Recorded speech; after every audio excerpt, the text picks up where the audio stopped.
Got to quickly demonstrate the two-pane new wave door because this door needs demonstrating, because up against a set of French doors or a patio door or two-pane bifold, this blows them away, and you'll understand why now. You'll always get a traffic door with our new wave door.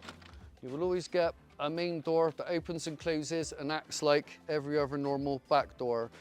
You still get your sliding sash, which will go all the way to the open position and give you that great big opening.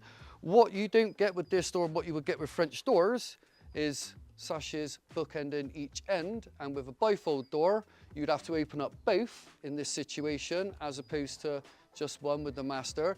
And up against the patio door as well, where you only end up with just half the opening, at least with a door like this, you get the full opening. And then you simply put it back together.